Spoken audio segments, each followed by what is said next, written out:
He lost his marbles and then he lost his bodyguards. But at least the boy is safe for now. Yes, this is ZA News. Let's get it on.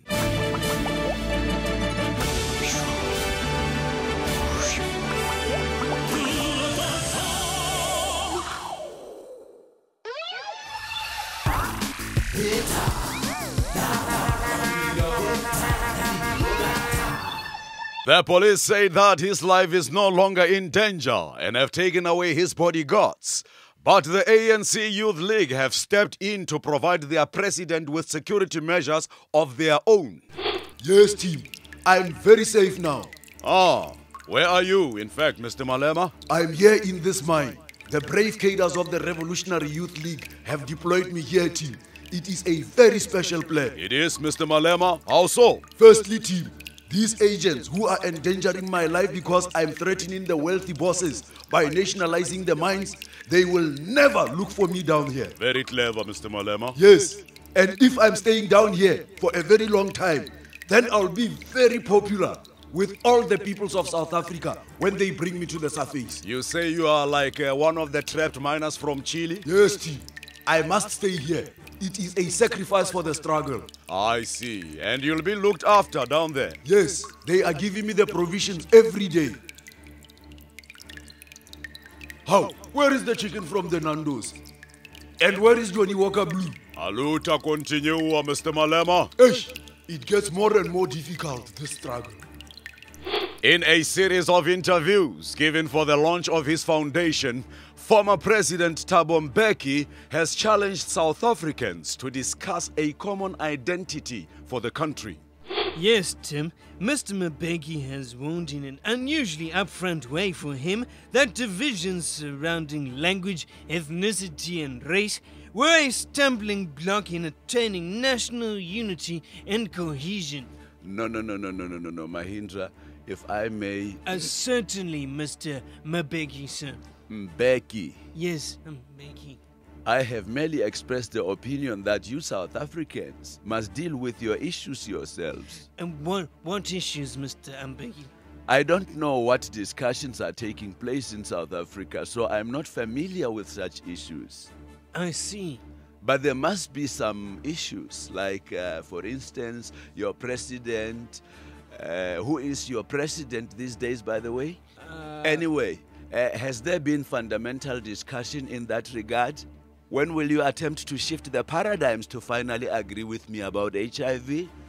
Are the learners in your schools reading enough poetry and stuff like that? And is it opening time yet? Because I will have a double, you know, on the rocks.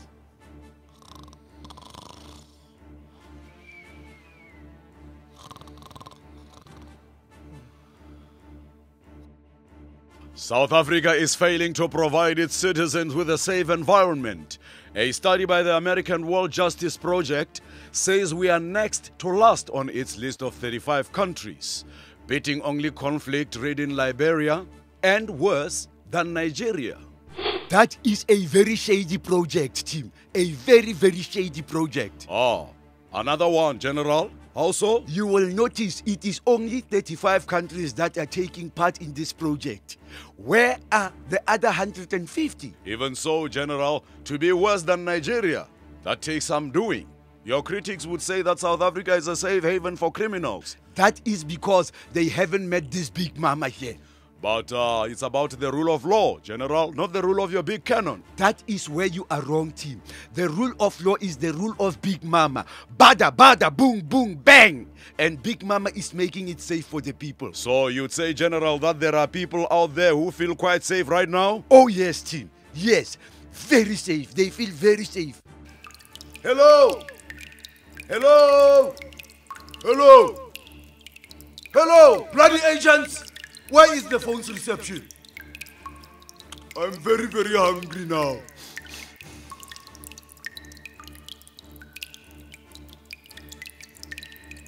Entertainment news now. Former Hollywood legend Joan Collins doesn't have kind words for today's film actresses. She wants to know where has all the glamour and beauty in the movies gone. Well, Tim, it certainly hasn't gone dear Joni's way. You know, all this glamour and beauty missed her. Ouch! And that must have stung a bit. I mean, hello, Tim. Joan Collins is like 177 years old. Come on, Charlize. It surely isn't a crime to grow old. No, I didn't say that, Tim. But you know, out here in this industry, well, it's... Thin-skinned, are we? Exactly, Tim. And you know, it doesn't do the industry a whole lot of good to have all these old people looking down on the likes of Jennifer Aniston and saying things like, we're starved of glamour. It doesn't? I thought the movie industry The would... movie industry? Who's talking about the movies? Aren't you, Miss Theron? No, Tim. I am talking about the cosmetic surgery industry. You know, like Botox and stuff like that. Oh.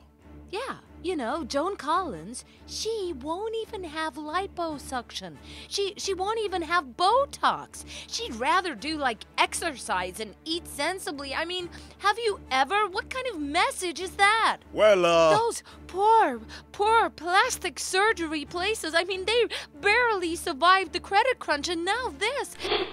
Why are we doing this? Because here we can. From me, Tim, and the team is Hamburger, Goodbye, and Futek.